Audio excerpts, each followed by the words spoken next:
Speed holes aren't necessarily a good thing, especially when a car has this many.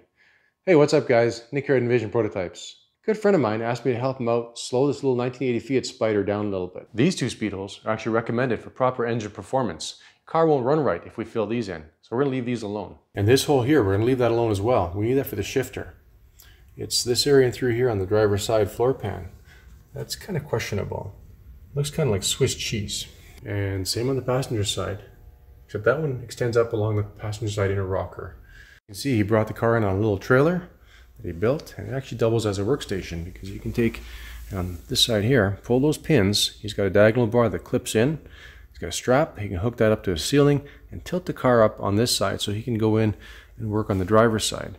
And then when he's done on the driver's side, he takes both those pins back in, pulls out the other ones, flips the bar, and lifts the car up the other way. Really cool idea. Hey, whatever helps you work on the car.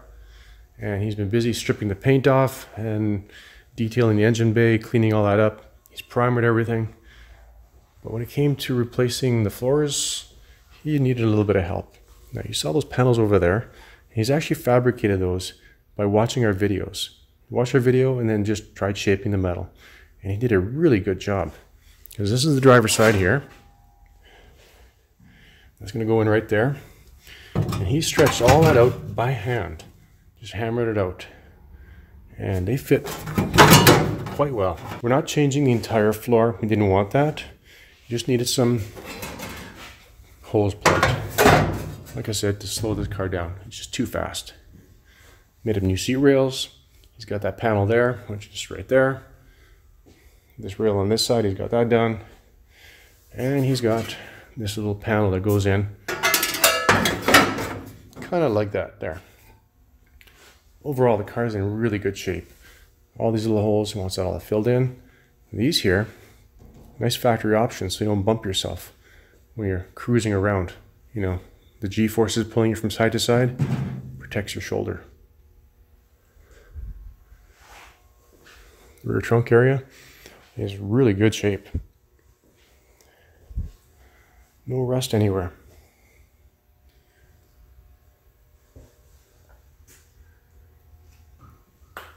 A few little things on here. Gonna take care of that. Even up there in the cowl area, that's all solid. A couple other areas here. Need to massage that. One on this side, a little thing going on there, so I'll get that cleaned up. And this here is actually factory. I was surprised. It's for the hood latch to come down and clear. You know, you'd think somebody hammered that down, but that's factory. Now, before we get into replacing these floor sections in this car, we're not changing the whole floor. As I mentioned, we're just doing areas. And a lot of times this is all you're going to have to do for your whatever car you're working on. Just change a small section because it rusted out. Now, before we get into that, I'm going to show you what he used to shape those floor panels. Now, can you tell what that is or was? They used to be a baseball bat that he cut down, rounded the end off, drilled a hole through this end, shoved the handle after he shortened it, shoved the handle through that hole, he pinned it, and he used that to beat out those panels, and they came out really good. You know, quite a resourceful guy. He got the job done. Now, the thought of replacing panel sections in a floor or wherever on a car may seem a little bit daunting to you at first, but if you prepare yourself, think it through, you'll have no trouble doing what you need to do. Now, before we actually get into fitting these panels and marking things out, we're going to need a few tools: a hammer and dolly, a couple pairs of vice grips, some self-drilling, self-tapping screws, number 8s or number 10s. Go to your hardware store and ask for them. They're basically a self-piloting screw that cuts its own hole, as if it was a drill bit, into the metal as the screw is going into it. So you need those to hold the panels in, because you can't get vice grips into every location, and those will help you hold the panel. So you need a drill, get a 1/4-inch bit, because you have to make some holes into the flanges for the plug welds. You need a welding machine, and a MIG for this type of thing, where you're dealing with small patch panels in your garage, is perfectly fine. You don't want to be using pop rivets or duct tape or epoxy. You want those panels welded in. Welding shield. Make sure you get yourself a proper welding shield, because you don't want to be welding like this, trying to get the panel in and squint. You don't want to end up with a sunburn on the eyeballs. It ain't fun. Hearing protection. That's probably important. You'll thank yourself in your old age. When it comes to installing these panels, you want to make sure that wherever you get your panels from, aftermarket or you make them yourself, that they're large enough to tie into material that's good in the surrounding area. You don't want to shortchange yourself. For a few dollars to get a smaller panel and then try to figure out how to stretch the metal into the good area, it just doesn't work. Get a panel that's large enough so you just cut out the affected material and weld it in. Now, I mentioned something earlier in regards to this one panel that was made up. It's a little bit small, and I'm going to show you how we can fix that. And no, we're not going to stretch it. You'll see when we get there. Okay, so this is the panel he created, and I'm going to see how well it fits into this area here. Now, when I fit panels, I try to fit them in such a way that we retain as much of the factory metal as possible, if it's good. So this looks pretty good up and through here. We've got a little hole there, but if we just go above that and strike a line and come up and around, and just take out this rusty area here. There's a spot welded flange here. We probably tie right into that, drill out those spot welds there. And then across the front here, there's actually a seam in the floor. So that helps us. We can actually work that seam in the floor into this panel by creating a flange through here. So masking tape does a fairly good job in helping us establish a few lines. Okay, so that's really where I want the line to be. There's a flange in this area here. So we're gonna have to kind of work this in. Now, he's not after a show quality restoration where all the seams are back to factory original. He wants something functional, and he really wants us to use these panels if we can do that. You know, he spent a lot of time making them, and we're gonna try and satisfy that. Now, there's a channel through here, a structural channel that supports the floor. So we're gonna have to work around that and just cut out on either side, just clean that all up. This flange through here, I gotta look underneath, see what we're tying into.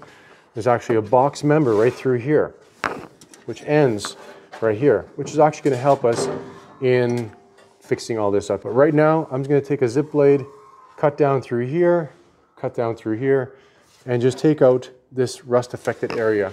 And I'll have to cut on each side of the channel as well as in the middle and peel all that out. We'll grind that clean and start fitting in this piece. Because this hole is smaller than the panel, I can get this sucked in, scribe it from the front side, and start trimming it down to what we need. And then we'll figure out where this flange happens on this panel to tie into the floor here.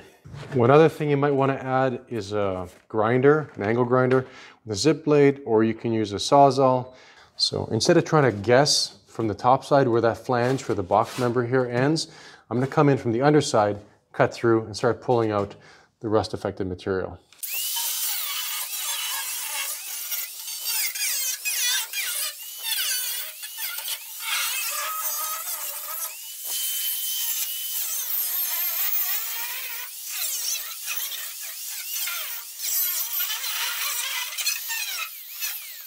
Hello.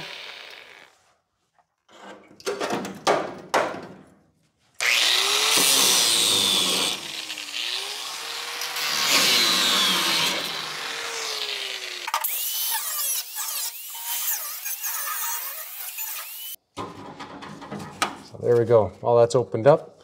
What we'll do to get the other grinder out, clean up all this material on here, because we don't want to take and sandwich. Like, if I could have left that there and put the piece over top, but then there's a chance of moisture can get in here and then start the rust process over between this material and the replacement panel.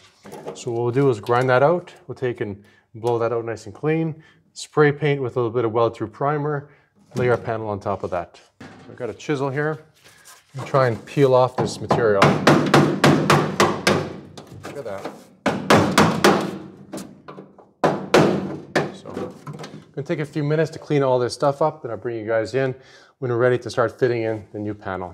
Sometimes you're fortunate enough to be able to see the spot welds, but in here, it's all uniform. So I'm just taking and removing the layer of sheet metal that we cut away earlier, wherever that went to, this here.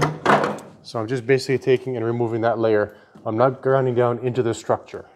We're almost there with removing the affected material. I want to take the panel that we have and start fitting it into where it needs to be. And once I'm happy with the fitment, we'll take and start mark it from the other side, adding a bit of material, create a flange on the bottom to sit onto the floor area here, which is where that structural beam is. I mentioned that earlier. And then we can take and cut away and mount that replacement panel in place in preparation for welding. We're not ready to apply the weld-through primer just yet. Right now we're focused on fitting the panel.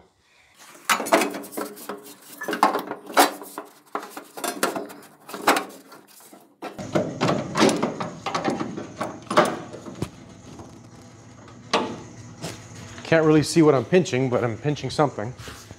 Oh, not bad. Okay. So this panel has to go that way just a little bit.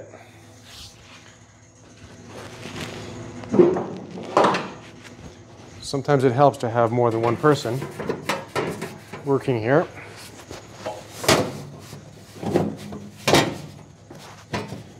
Okay. So this corner isn't allowing the panel. You're going to get this with aftermarket panels as well. The stampings might not be exactly to what the floors are in your vehicle, so you have to make some adjustments. And I've noticed this corner is a little bit out too far, not allowing me to move that over. I have to take and roll this up a little bit.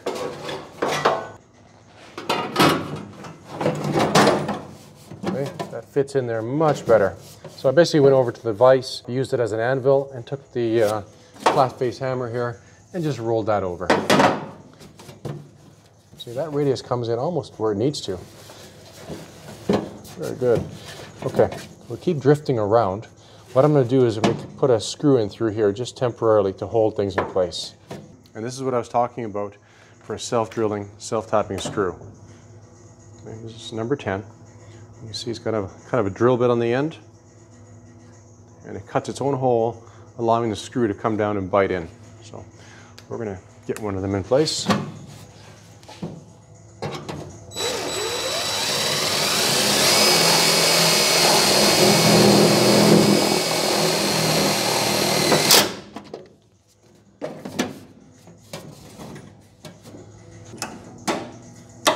Okay, that's mating up quite nicely with the flange inside the engine compartment.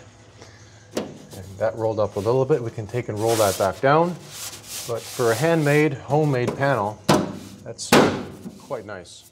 We can start trimming material away because there's a lot of excess.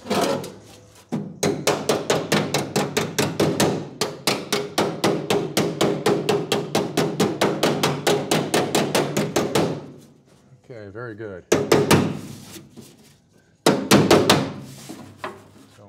This was for the accelerator, so what we're going to do, since this is where the mount was, we're going to take and cut just this little square out and blend it in. If you ever had to extend a panel, you would end up just adding material to your replacement panel. There's no mystery behind that.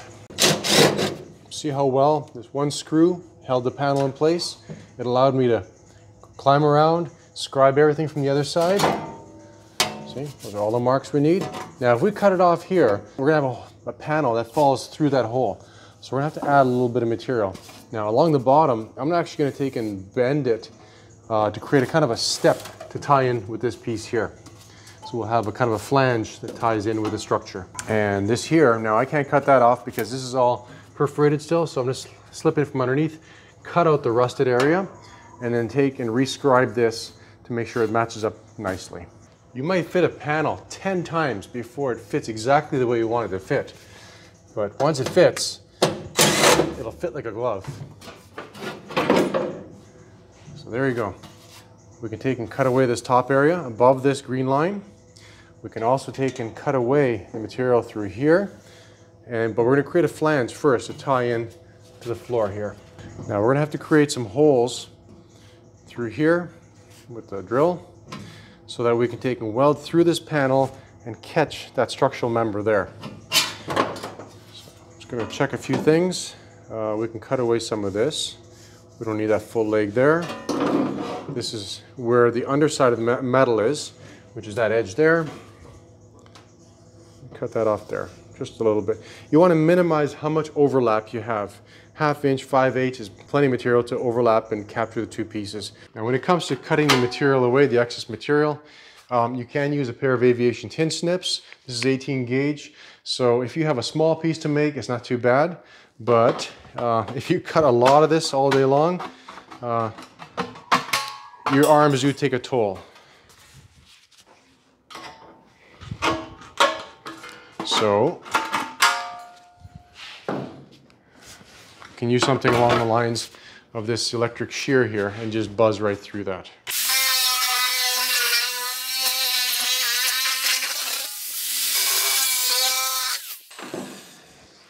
Just takes experience to cut the material where it doesn't fall down. You have to bend down and pick it up. I'm lazy. You can see how much smaller the patch panel's gotten. Looks pretty neat, pretty clean. I can take and trim away some of this. A little more here that we don't need, because the green line is what I need to maintain. And it has to be the right green line, not the left one, but the right one.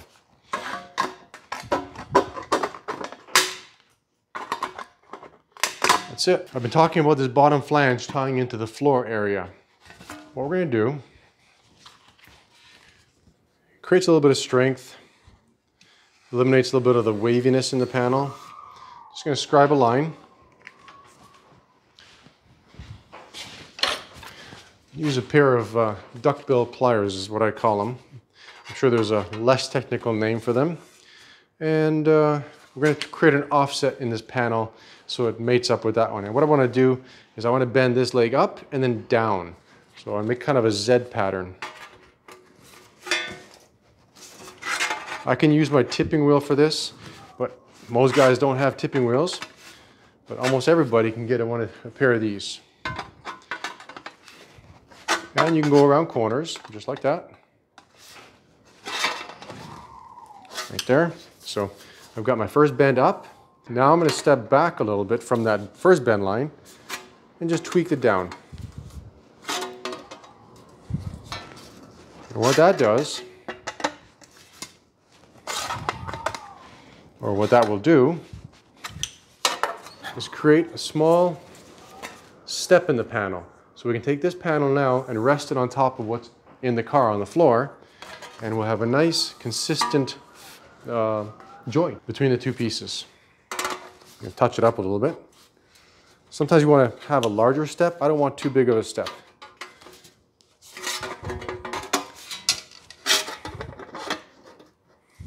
From all the hammering that was done, this was kind of wavy. So this tightens up that waviness. It's a little trick you can do.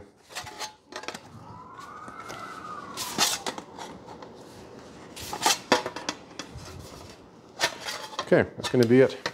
So let's go fit this in the car, see how it looks.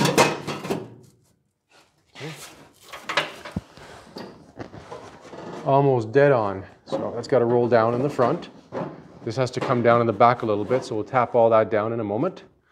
And we'll clamp it in place. The only thing we've lost is our screw, the screw hole that we had earlier. Not a problem. Our clamp is no longer long enough to reach the metal. It reached to here, but not down there.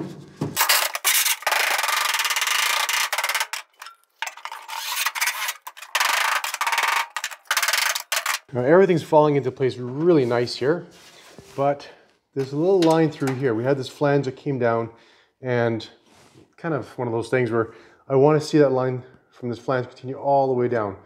So what I'm going to do is I'm going to take a notch around this corner, allowing this replacement panel to slide in behind, and that way when you look from this side, it's nice and clean. And the other side will get welded.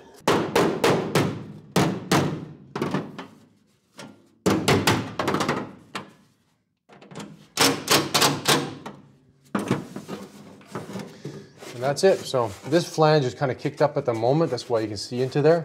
So once I take and start pinning it with a few tacks,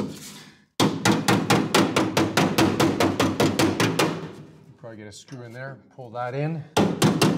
See, again, you can't get a clamp in there, but you can get a screw in, and that screw will just pull that material on the tunnel in. So it's at this point that we can take and drill the holes for the flanges so we can spot weld down. But you can hear I'm touching the structural member behind this, so it's perfect. All right, so we've drilled a multitude of holes where all the plug welds are going to happen. Take a grinder, just touch up the backs because you don't want any burrs. These burrs are going to prevent the two panels from coming into full contact with each other. And I did mention that there's a little area here that was kind of rusty. I thought the rust ended there, but it didn't. It came back further, so I cut that away. What we're going to do is take and weld a little strip in there, and that'll continue that leg all the way through. There's some stuff inside. You want to make sure all that is gone before you seal it up. And there's our little flange that we have to put in. Now this floor is kind of dipped down here. I got to take and bring that back up.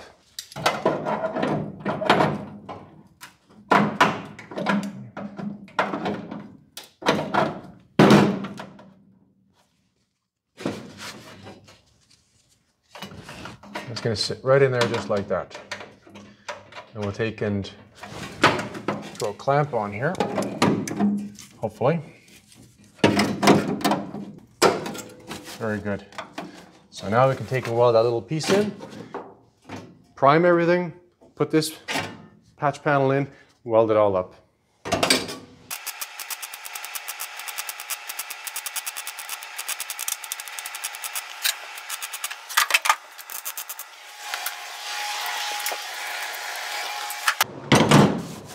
Now that weld is a little bit proud, it's a bit high, so we're going to take and knock it down, because if we just lay that replacement panel up on top, it's not going to sandwich all the way. So we're going to take and smooth that out, prepare this surface, get rid of anything that's loose like that, shoot it with a little bit of weld through primer, and put our piece in.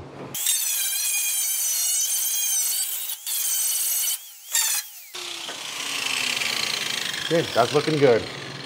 We can get this panel installed once it's dry. Now we can line up our old screw holes and start fixing the panel in place. Our patch panel ties in tightly with the floor. We'll take care of this larger hole afterwards. And the same thing, we'll just take and notch this out and blend the panel in there. So now that we have a number of screws in place, as we start applying the tacks or the spot welds, we can start tapping the other areas down and kind of tightening things up. All right, one driver's side patch panel has been installed. But as you can see, everything's come out quite nice. We have that flange that drops down from the top uninterrupted. That seam we created across the bottom looks very close to that seam on the passenger side, which is a factory seam. Our flanges roll up on the tunnel and then across the top. And if you didn't know what this looked like before it came out, after this is all painted, you would probably say that looks factory. It's a functional repair. Like we did a 67 Porsche 911S, and with that one we counted the number of spot welds, took pictures, and made sure everything went back to the exact same spot after the rust repairs were completed. Here we're building a driver, or he's building a driver, and just asked for some help with the patches. So we're going to finish up this one here, fill that fill hole there, get the passenger side done across the back, across the inner rocker, come to the back here, finish that up, as well as over here. I'll bring you guys in once she's all done. All the replacement panel has been installed. We started out in this little video with that driver's side there. I basically showed you how that was fitted, installed, welded in place. And then I went around and finished the passenger side, this strip along there, finished off a section through there, and then we replaced this section here. Now this was so thin that the replacement panel that he made up worked perfectly, because we basically cut out two good material and then took and placed it in there, tacked it in, and welded it all the way around, and it's a nice solid pan now. No more holes. Now the ball's going to go into his court, and he's going to seam seal all these joints along the edge between the inner rocker and the floor. Same as on the passenger side. The joint came out quite well, it's quite tight, but the seam sealer will actually melt into the primer. The primer goes in first, runs into all the little crevices, and then you apply the seam sealer, and that'll actually eat into the primer and give you a good bond between the two interfaces, so no moisture can get in from the top or the bottom. And then he'll undercoat the car and do whatever he needs to do later on. So he's one step closer to getting this little Fiat Spider on the road. I hope you guys enjoyed this video, pick something up along the way in terms of replacing a floor panel section. If you have any comments or questions, put it down below and I'll get to it as soon as I can. I appreciate everybody watching. Please like, subscribe, and share our channel with your friends. Take care, guys.